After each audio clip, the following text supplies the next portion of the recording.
The decision many were waiting for, a ruling in Dobbs versus Jackson Women's Health Organization. We knew that the Dobbs decision was coming. The Supreme Court opinion had been leaked. The Supreme Court has overturned Roe v. Wade. But that doesn't make it any less devastating. The Constitution does not guarantee the right to abortion, and it's left to the individual states. There was a lot of anger and an immense amount of fear. We have a legislature that is incredibly gerrymandered. When Roe v. Wade was overturned, immediately what would go into effect was a 6-week abortion ban. Thousands of people over the weekend had to be told that their abortions that had been scheduled for the next week couldn't take place. It was frightening. We were horrified. We at the ACLU of Ohio knew that this was a fight that we needed to take on. The stakes couldn't have been higher. What are we going to do? How are we going to push back?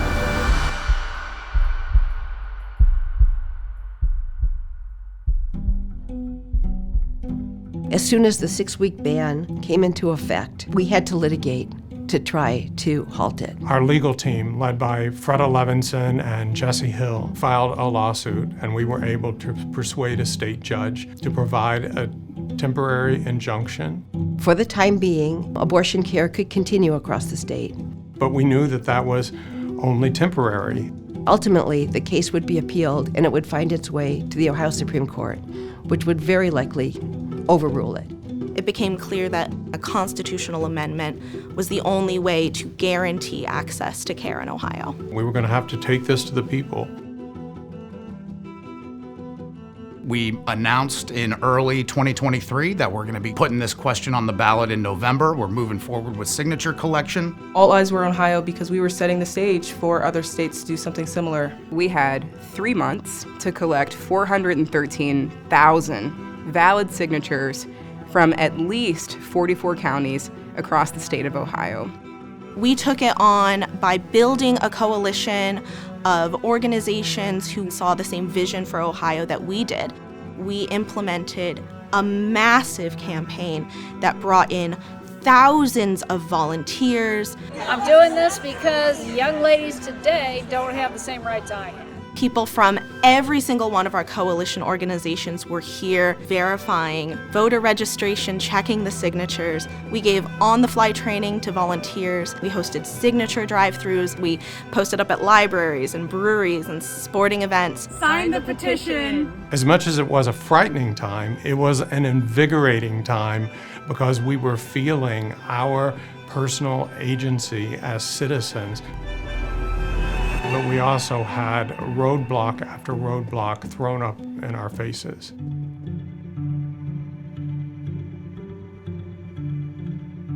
Our Ohio legislature had tricks up their sleeves. One of those tricks was to do a special election in August to make it harder for citizen-initiated amendments to be on the ballot. GOP lawmakers putting a referendum on the books in August aimed at raising the threshold for passing amendments from 50% plus 1 to 60%, just months after signing a law eliminating most August special elections. Because of the gerrymandering in Ohio, our state house has an inflated supermajority that leans very conservative. This was their Hail Mary. A new coalition launched overnight. We are going to protect democracy. And within hours, we had launched One Person, One Vote to stop the 60% ballot threshold from passing in August. One person equals one vote, and we will not stand for the shredding of our Constitution on the House floor today. On May 10th, the Ohio Republican supermajority voted along party lines to advance this resolution and set a special election date of August 8th to put the question before the people.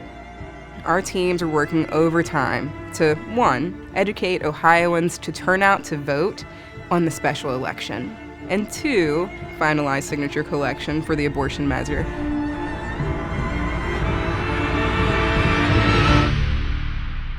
July rolls around.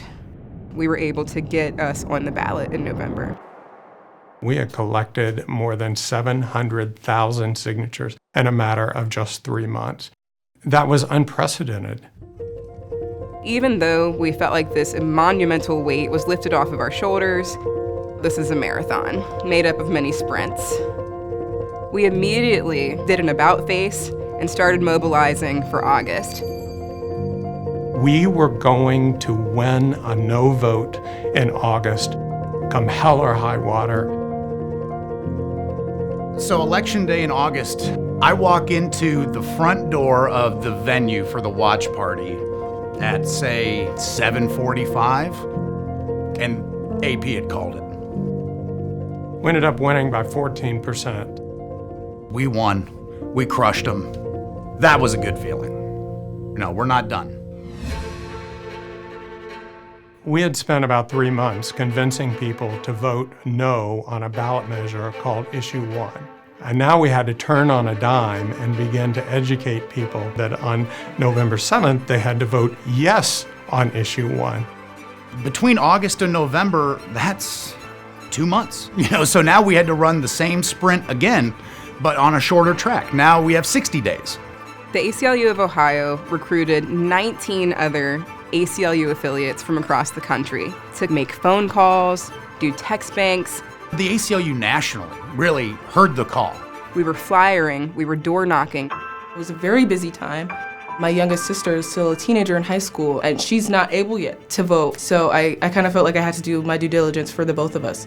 It was something really to behold. November 7th arrives. We had set up a war room at a hotel in Columbus. The entire coalition is there. That day was nerve-wracking, to say the least.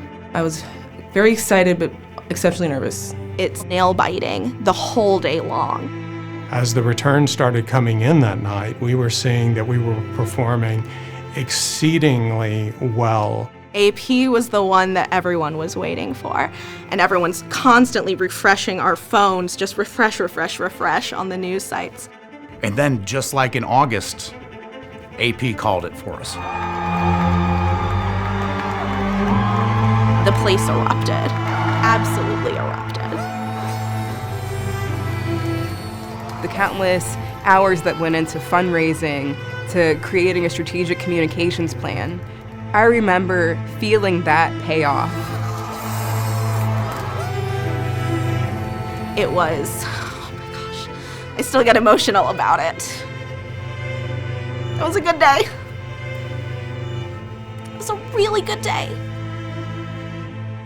This is people power. This is democracy in action.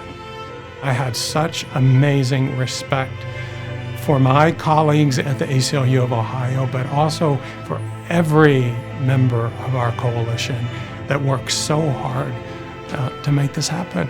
It was so beautiful. Your body, your rights, without extremist politicians getting in the way any longer. Achieving what we achieved is a monumental undertaking. And we were able to do it in no small part thanks to our long-term supporters and donors. This felt like a righteous fight, but the fight isn't over. Since 1920, when the ACLU was founded, we have just been at the forefront of the most important societal change cases towards greater freedom and justice for people in this country. It's why the ACLU is always going to be here. It's because of our longtime supporters that we are prepared to meet the moment for this fight and for all the fights yet to come. The victories were sweet, but I am looking forward to the next victory.